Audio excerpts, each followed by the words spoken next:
দর্শক, অনেকদিন পর কিন্তু আমি ক্যামেরার সামনে এসেছি, আর আমাকে একটু স্বাগত করবেন না আপনারা? আর আজকে কিন্তু আমি অন্য কাউকে নিয়ে স্বাগত করতে যাচ্ছি। দেখেন, আজকে এই ভিডিওটা একটু সমালোচনা করব, কারণ আপনারা সমালোচনার জন্ম দিয়েছেন, তাই আমরা কি সমালোচনা না করে থাকতে পারি? দর্শক, চারিদিকে চারিদিকে আমাদের মেগাস্টার শাকিব খানকে নিয়ে মিথ্যাচার শুরু হয়ে গেছে। আর সেখানে দেখতেছি আমি সাকিবিয়ানরা, তারাও ওখানে যোগ দিতেছে।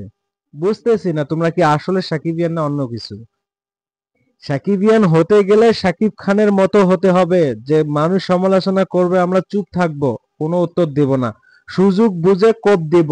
আমরা আমাদের কর্ম দিয়ে আমাদের কি ওদেরকে পরিচয় জানান দেব, যেটা সাকিব খান রীতিমতন করে আসতেছে এতদিন ধরে। সাকিব খানকে নিয়ে শুধু আজকে না, বহুদিন ধরে এই রীতি চলে আসতেছে, তাকে নিয়ে কোনো না কোনো ভাবে সমালোচনার মুখে ফেলতেই হবে। তবে এবারকার সমালোচনাটা মানা যাচ্ছে না, যেহেতু ভাই এই বরবাদ বরবাদ সিনেমাটা বিগ বাজেটের সিনেমা।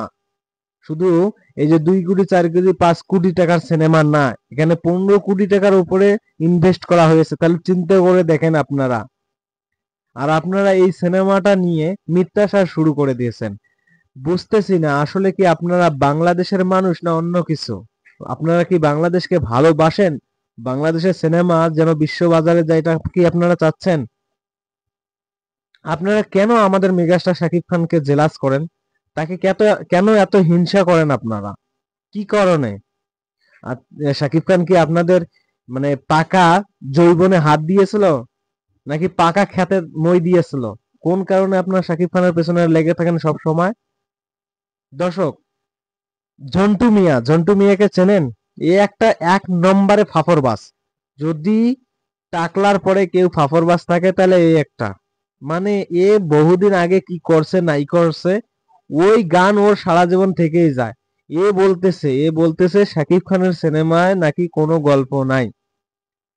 এ আমাদেরকে বিশ্বাস করাতে চাচ্ছে যে শাকিব খানের সিনেমায় নাকি কোনো গল্প নাই। আরে ভাই, গল্প আছে কিনা আমরা ভালো করে জানি। আর তোর মতো আবাল মার্কা, তার সে বলবে যে গল্প নাই, আর আমরা এটা বিশ্বাস করে নিব? ভাই, আপনারা ইউটিউবে যাবেন এবং শাকিব খানের এই বরবাদ সিনেমা নিয়ে হাজার হাজার কন্টেন্ট তৈরি হয়েছে, রিভিউ করেছে, শুধু বাংলাদেশ না, ইন্ডিয়া, মানে বিভিন্ন দেশ থেকে কি ইন্টারভিউ করেছে। তারা বলেছে যে বরবাদ একটা আউটস্ট্যান্ডিং সিনেমা হতে যাচ্ছে। এরকম সিনেমা এর আগে বাংলা সিনেমার ইতিহাসে কেউ দেখে নাই। আর সেটা কথা বাদ দেন, আপনারা কোথাও যাইতে হবে না। শাকিব খানের যে গানটি ড্রপ করা হয়েছে দ্বিধা, ওই গান দেখলে আপনারা বুঝতে পারবেন যে শাকিব খানের এই সিনেমাতে গল্প আছে কি না, নাকি খালি শুধু অ্যাকশনই আছে, না ভাইলেন্সে আছে। গল্প আছে, একটা সুন্দর একটা রোমান্টিক গল্প আছে, যেটা কাঁদাবে আপনাকে, কাঁদাতে বাধ্য করাবে। সেটা ওই গানটাতে প্রমাণ করে দিয়েছে। তো দর্শক, এরকম মিথ্যা নিউজ সারাটা জীবন থাকবে। কারণ কি? কারণ একটা, দেখেন, আপনার সমালোচনা সেই করে যে আপনার সঙ্গে টিকতে পারে না।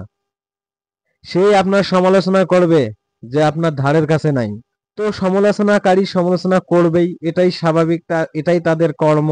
কারণ ভাই দেখেন, তাদের হাতে কাজ নাই, তারা বহুদিন ধরে পড়ে আছে। তাদের কি মানে তাদের জ্ঞান বোধ শরীর যা আছে এভরিথিং সব জং ধরেছে, মরিচা ধরে পচনশীলের দিকে যাচ্ছে। তাই একটু ইনকাম করার চেষ্টা করতেছে এই মিথ্যা নিউজ দিয়ে, যাতে কি নিউজগুলা ভাইরাল হয় আর আমরা কথা বলি। আর আমরা তো ফাইনালি কথা বলেই দিলাম।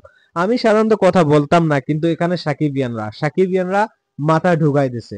সাকিবিয়ানরা মানে বিভ্রান্ত সৃষ্টি করতেছে। আপনি যদি অরিজিনালে সাকিবিয়ান হয়ে থাকেন, তাহলে এরকম কোনো কিছুতে কান দেবেন না, কারণ এটা এটা শুধু আজকেই না রে ভাই।